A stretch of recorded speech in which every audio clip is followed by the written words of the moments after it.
it has been a sore spot for a lot of operators. They are not particularly happy with the way that law is being enacted because they feel that they're being shortchanged. Yes, they do. And there was in the House of Assembly recently, 2 weeks ago, there was a review of the cabotage law, and it's addressed a lot of those problems. And yes, the white paper that was submitted to the president took cabotage to bits, took the local content to bits, and let's just wait and see what comes up. I know there's a lot of things happening in the political scene which might be distracting the president a bit, but I believe that once that paper comes out, a lot of people may be appeased or will have some hope. Well, looking at the ports now, there have been complaints about high charges by terminal operators and shipping companies. Now, how has the Nigerian Chamber of Shipping tried to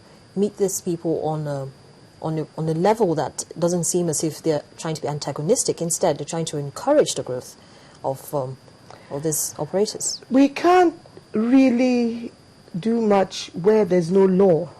There is no law that stipulates the role of NPA. Apart from its landlord status, it does not have any authority over the private concessionaires who are running the ports and setting their charges with whatever excuse they like. We have been pushing for the past, I think it's 3 years now, or 4, the Ports Harbour Bill, which without that bill, I don't know how we can approach the concessionaires who have signed an agreement to own the ports for 25 years. Now, with the status of NPA determined, I think with that kind of law backing, like you have the local content that monitors, you have cabotage that monitors.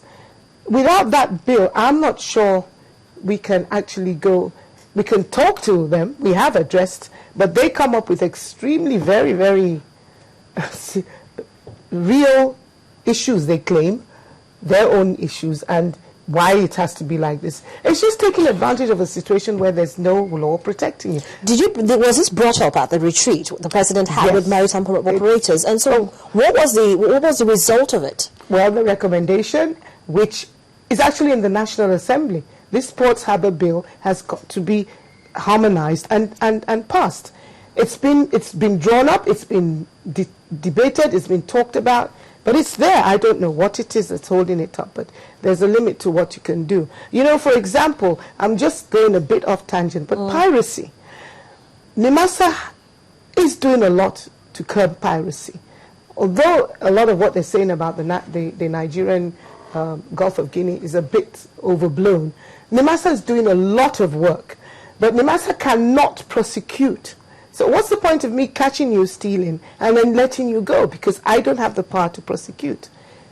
The courts, you go to court, the process is just not right.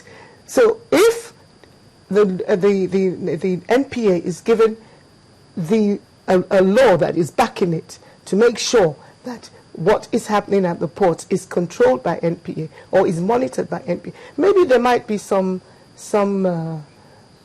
we can start talking, but right now, I don't know. We can just complain. We can talk to the concessionaires who, as I told you, once there's no law that's covering them, they take advantage of it. So the fact that the council now doesn't have any powers to prosecute makes it quite impossible to do your job. So how does it make you effective as a sort of regulator?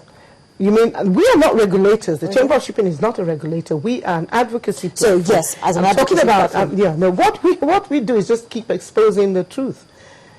And at the end of the day, it will hit home somehow. We will keep putting pressure like a lobby group, that please pass this bill. We will bring the people, the stakeholders that are concerned in that area.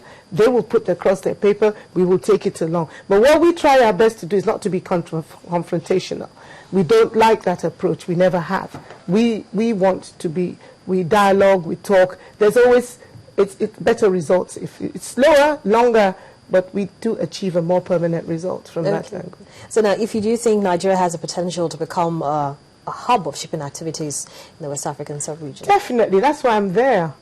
Definitely. I am positive about it. I've been to all other West African coasts. Yeah, we have our faults, but you can't touch Nigerians. We have so much within us. It's boiling to come out. But if we have so much boiling to come out, and we do not have the policies, and we do not have a proper implementation of these policies, or regulation rather of the industry, how are we going to achieve that status? So you keep going back to, I just told you that there are policies that are there. There's one Ports Harbour Bill that we hope will come out.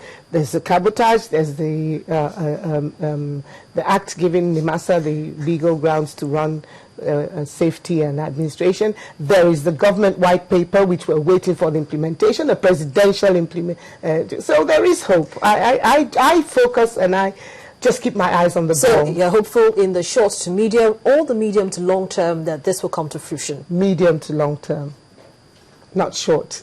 Not short. So that's what is the medium to long term? How many years are we looking at? 5 to 5 years. 5 years. 5 years. I'm being very real with you. We are very, very much at the... we're discovering a lot. We're falling, we're getting up, we're looking at areas, we're making mistakes. There are some who believe in the next 2 years. I think they're not realistic. But in 5 years' time, local content has achieved a lot in 3 years.